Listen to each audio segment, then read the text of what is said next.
Ustazah Aisyah, seorang guru ngaji yang dihormati, ditemukan terkapar dengan ribuan paku menancap di perutnya.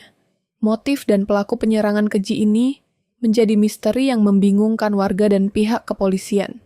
Di tengah kepanikan dan saling curiga, seorang pemuda bernama Rizal bertekad mengungkap kebenaran di balik kejadian tragis ini. Sebuah perjalanan yang membawanya pada persimpangan antara logika dan kekuatan gaib. Assalamualaikum warahmatullahi wabarakatuh. Selamat datang kembali di channel Kisah Misteri, tempat kita belajar mengambil hikmah dari setiap kejadian, baik yang nyata maupun yang penuh misteri. Sebelum kita menyelami kisah kali ini, mari kita bersolawat sebagai bentuk pengharapan ridho dan perlindungan dari Allah Subhanahu wa Ta'ala. Tulis solawat di kolom komentar dan selamat menyaksikan. Gang Mawar terletak di jantung kota Bandung yang ramai, merupakan sebuah oase ketenangan.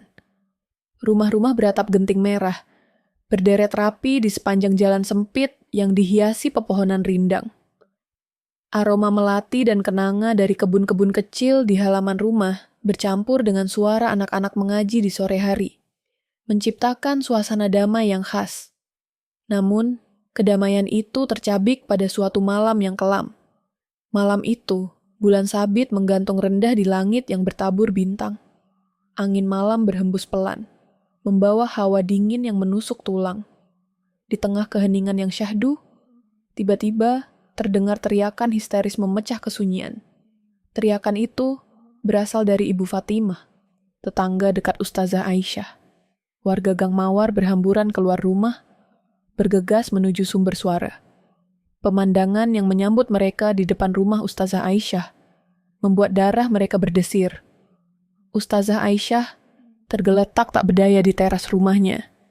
Pakaiannya berlumuran darah, dan yang paling mengerikan, ribuan paku berukuran sedang menancap di perutnya.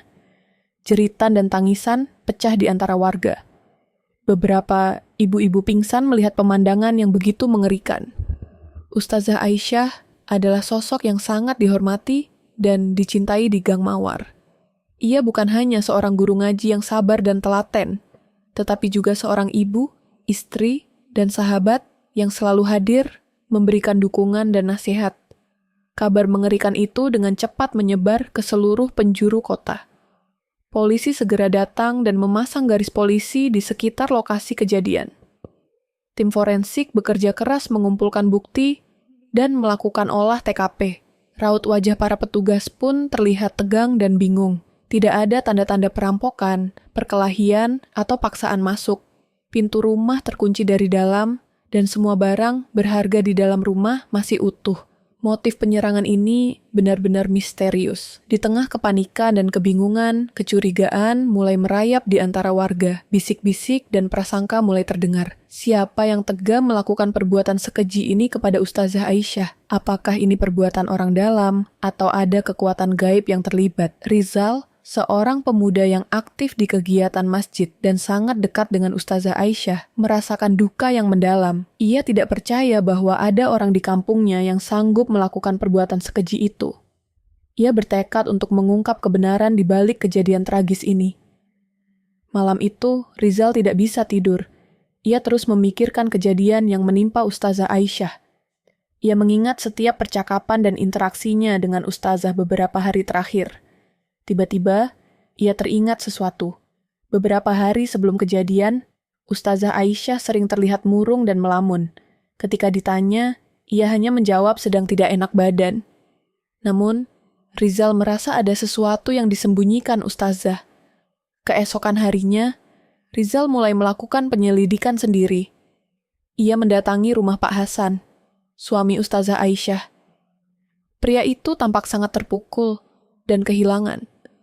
Matanya sembab karena menangis semalaman. Ia menceritakan bahwa ia tidak menyangka istrinya akan mengalami kejadian seperti ini.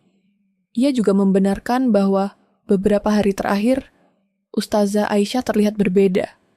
Ia seperti menyembunyikan beban pikiran yang berat. Rizal juga berbicara dengan beberapa murid Ustazah Aisyah. Mereka mengatakan bahwa beberapa hari sebelum kejadian, ada seorang pria misterius yang sering terlihat mengawasi rumah Ustazah dari kejauhan. Pria itu berbadan tegap, memakai topi, dan selalu mengenakan pakaian serba hitam. Mereka tidak pernah melihat pria itu sebelumnya. Petunjuk-petunjuk ini semakin menambah misteri. Rizal merasa ada sesuatu yang janggal dan disembunyikan. Ia memutuskan untuk menyelidiki lebih dalam tentang pria misterius itu. Ia bertanya kepada warga sekitar, tetapi tidak ada yang mengenalinya. Sementara itu, kondisi Ustazah Aisyah di rumah sakit semakin kritis. Ribuan paku yang menancap di tubuhnya menyebabkan infeksi yang parah. Dokter sudah berusaha semaksimal mungkin, tetapi kondisi Ustazah terus menurun. Warga Gang Mawar semakin cemas dan berdoa tanpa henti di masjid. Di tengah keputusasaan, Rizal teringat akan seorang ahli spiritual yang tinggal di sebuah desa terpencil di luar kota. Ia pernah mendengar cerita tentang keahlian ahli spiritual itu dalam mengobati penyakit yang tidak bisa dijelaskan secara medis. Rizal memutuskan untuk menemuinya. Perjalanan ke desa itu memakan waktu beberapa jam. Setelah menempuh perjalanan yang cukup jauh, Rizal akhirnya tiba di rumah ahli spiritual tersebut. Seorang pria tua dengan wajah yang tenang dan sorot mata, yang tajam menyambutnya dengan ramah. Rizal menceritakan semua kejadian yang menimpa Ustazah Aisyah. Ahli spiritual itu mendengarkan dengan seksama. Setelah mendengar cerita Rizal, ia mengatakan bahwa Ustazah Aisyah diserang dengan ilmu hitam yang sangat kuat. Ilmu hitam itu dikirim oleh seseorang yang menyimpan dendam kesumat padanya. Rizal terkejut. Ia tidak percaya bahwa di era modern ini masih ada orang yang menggunakan ilmu hitam. Ia bertanya kepada ahli spiritual itu, bagaimana cara melawan kekuatan jahat tersebut. Ahli spiritual itu memberikan beberapa petunjuk, termasuk membaca ayat-ayat Al-Quran, melakukan doa-doa khusus, dan melakukan ruqyah. Rizal kembali ke Bandung dengan membawa harapan baru. Ia mengajak beberapa warga Gang Mawar yang setia dan beriman untuk melakukan doa dan zikir di rumah Ustazah Aisyah. Mereka membaca ayat-ayat Al-Quran dengan khusyuk dan memohon perlindungan kepada Allah Subhanahu wa Ta'ala. Di saat yang bersamaan, sebuah keajaiban terjadi di rumah sakit. Kondisi Ustazah Aisyah tiba-tiba membaik secara drastis.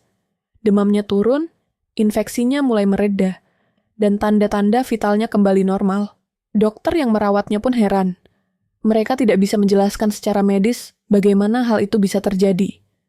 Setelah beberapa hari, Ustazah Aisyah akhirnya sadar dan pulih sepenuhnya. Ia menceritakan pengalamannya selama masa kritis. Ia mengatakan bahwa ia melihat bayangan hitam yang sangat menakutkan. Bayangan itu berusaha merasuki dirinya, tetapi ia terus berzikir dan memohon perlindungan kepada Allah Subhanahu wa Ta'ala. Ia merasa ada kekuatan besar yang melindunginya. Akhirnya, misteri penyerangan Ustazah Aisyah terungkap. Pelakunya adalah Burhan, seorang mantan muridnya yang merasa sakit hati karena pernah dinasihati dengan keras oleh Ustazah. Ia kemudian mencari ilmu hitam untuk membalas dendam. Namun, kekuatan iman Ustazah Aisyah dan doa dari warga kampung berhasil mengalahkan kekuatan jahat itu. Burhan pun akhirnya menyesali perbuatannya dan bertobat. Ia menyerahkan diri kepada polisi dan mengakui semua perbuatannya. Kisah ini mengajarkan kita tentang kekuatan iman dan doa dalam menghadapi cobaan seberat apapun. Sekuat apapun kejahatan, ia tidak akan mampu mengalahkan keimanan yang teguh dan pertolongan Allah Subhanahu wa Ta'ala. Selain itu, kita juga belajar untuk berhati-hati dalam berinteraksi dengan orang lain, agar tidak menimbulkan sakit hati yang bisa berujung pada perbuatan jahat. Dan yang terpenting, jangan pernah mencari jalan pintas dengan menggunakan ilmu hitam, karena azab Allah sangatlah pedih. Setiap masalah pasti ada jalan keluarnya, dan jalan yang benar adalah dengan mendekatkan diri kepada Allah Subhanahu wa Ta'ala, memohon pertolongan dan perlindungannya. Di dalam setiap kesulitan, selalu ada hikmah yang bisa dipetik, dan di balik setiap cobaan, selalu ada pelajaran berharga yang bisa memperkuat keimanan kita.